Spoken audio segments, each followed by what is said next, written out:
it was the second largest criminal industry in this country, which is now, believe it or not, by revenues produced, human sex trafficking. And trafficking victims are among the most vulnerable in our society. The average age is 12 to 14. They are beaten, raped, abused, at times handcuffed at night so they can't escape, and often moved from place to place, forced to have sex with multiple men each night. The Justice for Victims of Trafficking Act, signed into law in 2015, created a domestic trafficking victims fund for victim services to be administered by the Department of Justice. Part of that fund contains up to $30 million for health care or medical items or services to trafficking victims. These funds are subject to the Hyde Amendment, which says no appropriated funding can be used to pay for abortion. However, the Hyde Amendment does not apply in cases of rape. On the Senate floor, Senator Cornyn discussed the Hyde language and said, and I quote, "Everyone knows the Hyde Amendment language contains an exception for rape and health of the mother. So under this act, these limitations on spending wouldn't have anything to do with the services available to help those victims of human trafficking." In short, Senator Cornyn asserted that the Hyde Amendment, which contains an exception for rape, would not affect the availability of services for these victims. The Domestic Trafficking Victims Fund will be under the jurisdiction of the Department of Justice. Here's the question. Will you ensure that these grant funds are not denied to service providers who will assist victims of human trafficking in obtaining comprehensive services they need, including abortion, if that is what is required for a young girl impregnated during this horrific abuse? Senator Feinstein, I appreciate that question, and I do appreciate the fact that our country has been talking and I believe taking action for a number of years to deal with sex trafficking more effectively. I don't know that we've reached the level of actual effectiveness we need to, but Congress and you and others have been very, very outspoken about this, and there are all kinds of great citizens groups that have focused on it. So it's a very important issue.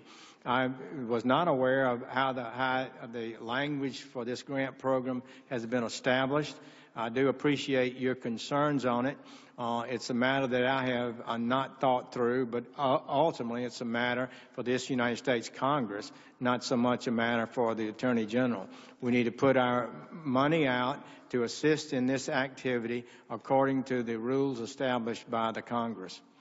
Well, I'm delighted that Senator Cornyn is here. I quoted him directly from the floor that the Hyde Amendment would not prevent the distribution of, and so I hope you would agree to that.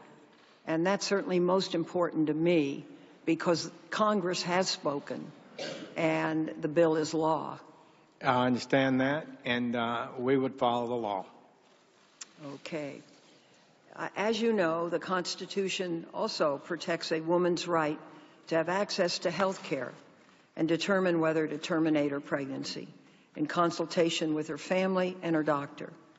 I'm old enough to remember what it was like before, when I was a student at Stanford and thereafter. In the early 1960s, I actually sentenced women in California convicted of felony abortion to state prison for maximum sentences of up to 10 years, and they still went back to it because the need was so great. So was the morbidity, and so was the mortality. This right, passed now by the Constitution, as recognized in Roe, Planned Parenthood v. Casey, and the Supreme Court's recent decision in Whole Women's Health and Helterstedt. In fact, the court recently struck down onerous regulations imposed by Texas on women's health clinics. You have referred to Roe v. Wade as, quote, one of the worst, colossally erroneous Supreme Court decisions of all time, end quote. Is that still your view? It is. I believe it violated the Constitution and really attempted to set policy and not follow law. It is the law of the land. It has been so established and settled for quite a long time, and it deserves respect, and I would respect it and follow it. On November 14, 2016, appearing on the TV show 60 Minutes, elect said that the issue of same-sex marriage was, quote, already settled. It's law. It was settled in the Supreme Court. It's done, and I'm fine with that. Do you agree that the issue of same-sex marriage is settled law? Supreme Court has ruled on that. The dissented vigorously, but it was 5-4, and 5 justices on the Supreme Court, a majority of the court, has established the definition of marriage for the entire United States of America, and I will follow that decision. Here's another question. If you believe same-sex marriage is settled law, but a woman's right to choose is not, what is the difference? Well, I haven't said that the woman's right to choose or the Roe versus Wade and its progeny is not the law of the land or not clear today. So I would follow that law. Thank you. I would like to ask one question based on the letter that we received for 1,400 law professors. They're from 49 states. Only Alaska's left out. I inquired why, and they said because Alaska doesn't have a law school. So it's a pretty comprehensive list representing law professors in every state that has a law school. What they said, and this is what I want you to respond to, nothing in Senator Sessions' public life since 1986 has convinced us that he is a different man than the 39-year-old attorney who was deemed too racially insensitive to be a federal district court judge. Excuse me. All of us believe it's unacceptable for someone with Senator Sessions' record to lead the Department of Justice.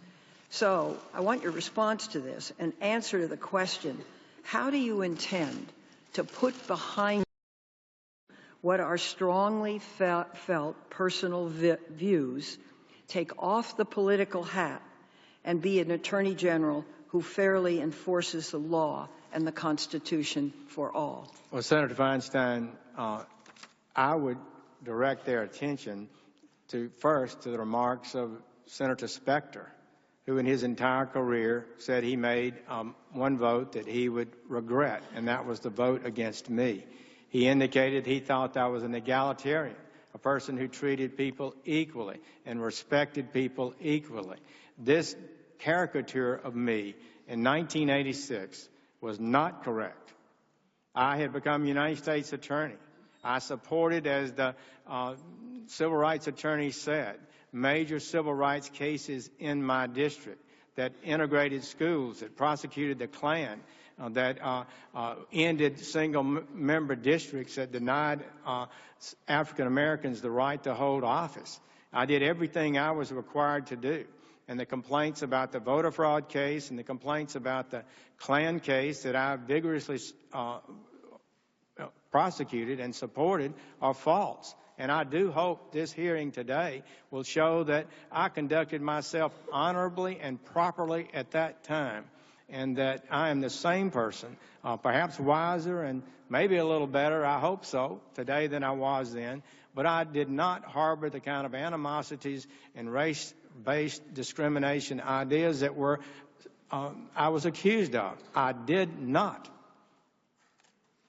Thank you. Thank you, Mr. Chairman. Okay.